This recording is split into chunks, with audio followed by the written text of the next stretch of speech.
नमस्कार दर्शकों, आम समाज में कहावत है कि किस्मत के लेख मिटा नहीं करते, कर्मों का दंड देवताओं को भी भुगतना पड़ता है।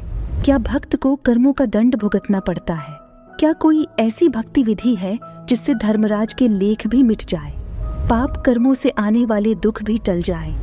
आइए जानते इस विषय में संत गरीबदास जी महाराज जी की अमृतवाणी क्या कहती है।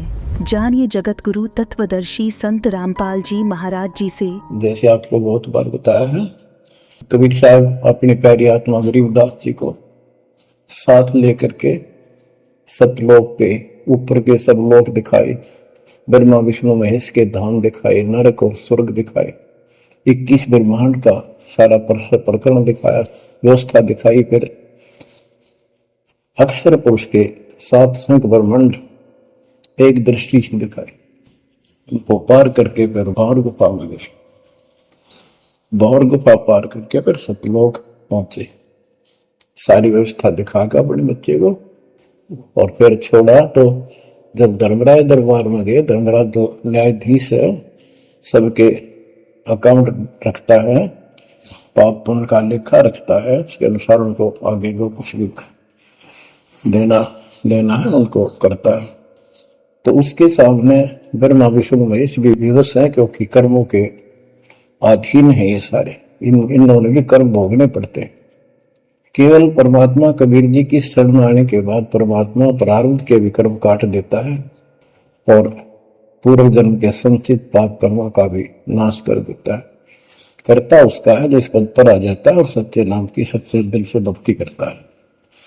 या कर्ता में भक्ति करते हैं, मानव को संदेश है, उसमें स्त्री पुरुष दोनों आ जाते हैं। धर्मराज दरबार में दे कबीर तलाक, मेरे भूल ले चुके हैं उसको पकड़िए मत कजाक।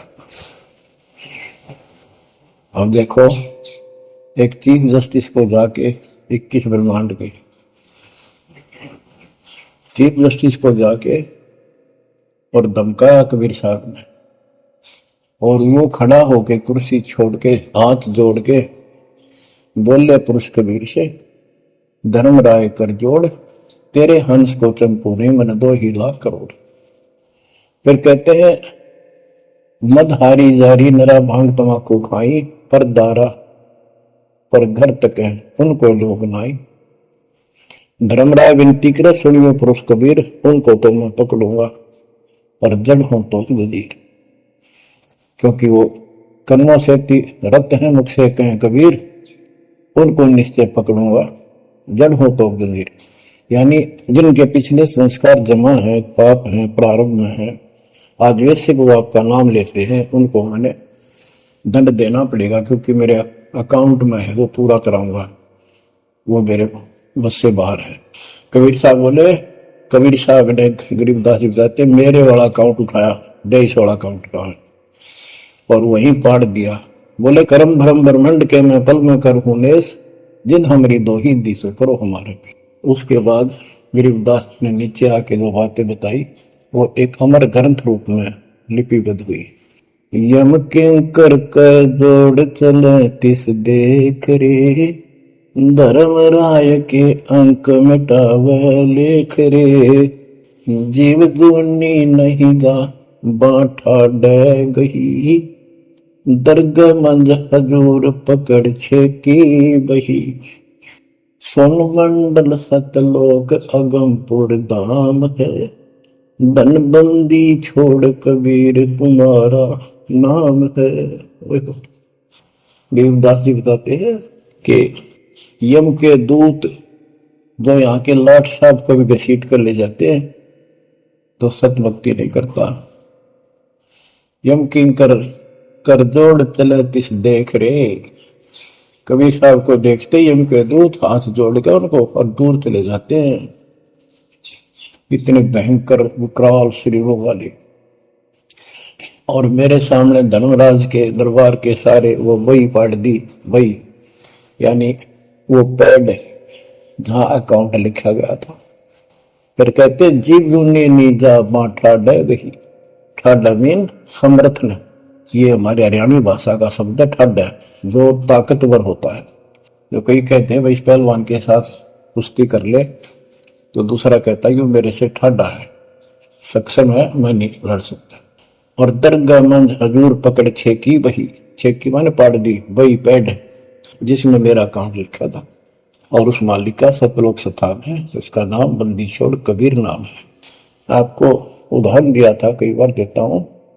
बहन के यहाँ बारिश होगी ज्यादा, किसान थे, भाई भी और बहन भी। बहन ज्यादा रखी थी, विवाह रख रखा था, वहां जमीन अच्छी थी, उसमें बारिश पर निर्भर होती थी खेती। आज से 50 साल पहले ये व्यवस्था सारे थी।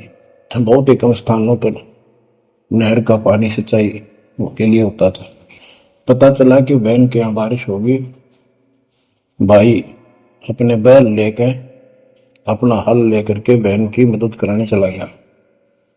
वो दूसरे खेत में भेज दिया कि तू वहां जा, और उसका जीजा दूसरे खेत में खेत बाने चला गया। उसको दूसरे खेत में भेज दिया। खेतों से वो परिचित था, आता जाता रहता था।